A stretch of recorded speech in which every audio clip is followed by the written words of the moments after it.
everyone, it's Lisa from budgetequestrian.com. I wanted to share with you some things I was thinking about this morning when I went out and fed my horses. Different things that you can do when the weather starts getting colder or when it starts getting dark outside and you're not able to go out and ride your horse. I think of this from my perspective because where I live, I have just a sand arena. I don't have anywhere that I can go out and ride like in a riding arena with lights. And I also have to work Monday through Friday from 8 until about 5:30. So that means I have to leave my house at 7:30 in the morning and I don't get home till around 6:30 at night.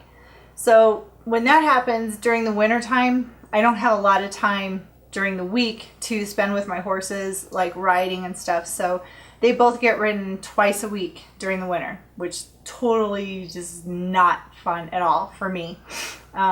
Frisbee doesn't seem to mind it so much. He just kind of rolls with the punches and he's like, whatever. But Ethan actually, he gets destructive, and if he gets bored, then he gets himself into trouble, which he's done many, many times.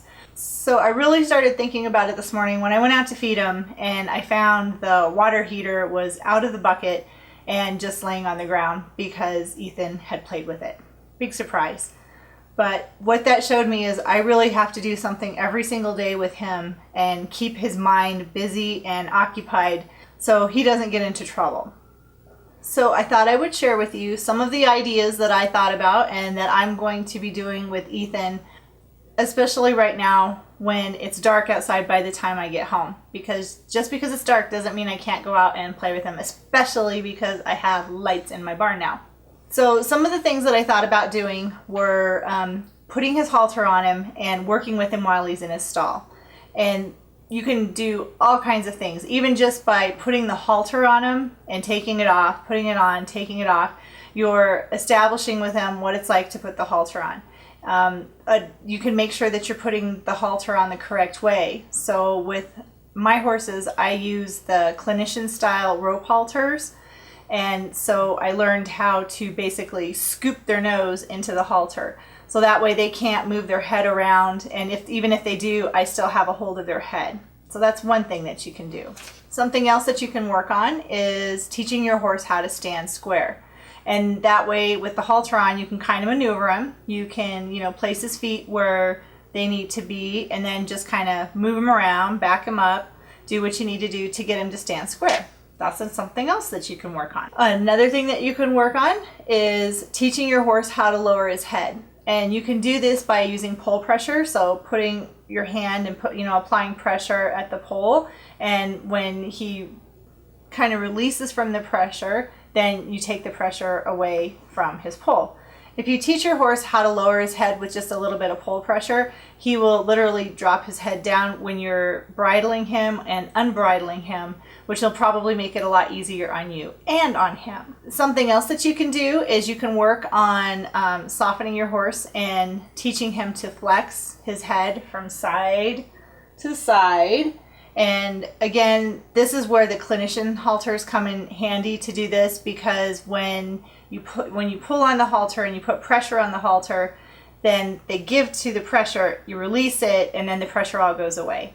It's a little bit more challenging to do something like that if you're using a traditional halter that's made out of leather, nylon, or web. The clinician halters are really nice. I've been really happy with them. I don't know if there's a lot of people that ride English or hunter jumpers use them. I think they're really worth the investment. And the ones that I have are Clinton Anderson was one of them.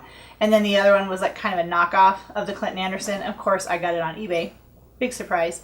But I really like them, and I've noticed a huge difference in my horses since I've been using that type of halter on them. So Christmas is coming up. Might be something that you want to ask for. You can get them relatively inexpensive on eBay or places like State Line Tack. Just look for a clinician rope halter. Something else that you can do with your horse is working with him at picking up his feet.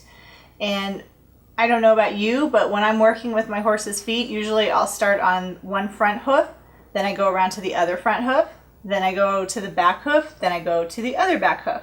So maybe mix it up. Do both feet on one side. So like do his front foot on the left and then do his rear foot on the left. Then maybe go back to the front on the right and the rear on the right. And with a little bit of repetition, your horse will just come to expect that it doesn't matter which foot you're going to pick up. If you're down there, you're going to pick up a foot, and it doesn't matter in which order that you pick them up. This is probably my favorite pastime to spend with my horses, even when it's cold outside, since I have the lights in the barn now, is I just spend time grooming them. And it seems like in the summertime and pretty much any other time, I want to get on them, I want to ride, and there's so many other things to do. I do groom them, but I don't spend a lot of thorough time grooming them. But during the winter time, in the evenings, I really don't have a lot that I can do, so I get to spend a lot of time grooming them. And this actually has the added benefit of when you're grooming them, like doing deep grooming, it distributes the oils of their coat all through their hair. And when you do that, especially if you're going to be blanketing your horse at all, it will distribute the oils, so then it makes it less likely that you're going to get that blanket zap. So when you're pulling the blankets off and you get the static electricity, that's what happens when there's not a lot of oils that's in their coats. But if you smooth their hair out and stuff and brush them a lot and really distribute those natural oils, that might help too to reduce the static cling or the static zap that you're going to get when you take off the blankets. One thing that you can do with your horse that he will really enjoy, most likely, unless he doesn't like getting rubbed, is give your horse a massage. You can actually watch videos on massage, or even just do kneading all over his body and give your horse a massage.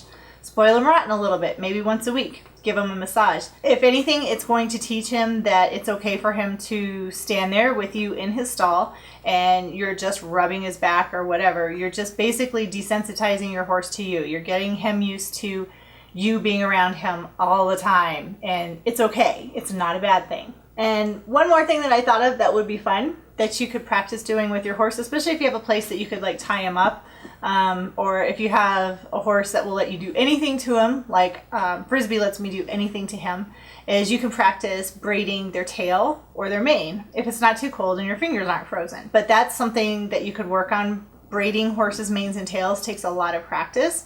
It also takes a lot of dedication, and on your part and on your horse's part, because they're the one that has to stand there while you're doing all of the braiding. But if you spent the next couple of months practicing braiding their manes or tails, think how much more proficient you would be at it by the time the show season starts again this coming spring. So those are the things that I'm going to be working on with Ethan this winter. Hopefully you get some use out of those tips. And by spending extra time with your horse, especially, when there's not a lot of daylight left and you really have to be creative with how you're going to be working with your horse, you're actually going to be solidifying your relationship with him or her, and just, you're just getting him used to all types of different scenarios. So then if you're planning on going to shows, or if you like going on trail rides and stuff, the more you work with your horse, the more he's going to get used to you, the more at ease he's going to be when you want to go out and do things with him. He's going to trust you, and it's just really going to build your relationship. At least that's what I'm counting on this winter and working with Ethan. Thank you so much for watching my video today. Please don't forget to like, share, and subscribe, and I'll see you guys again tomorrow.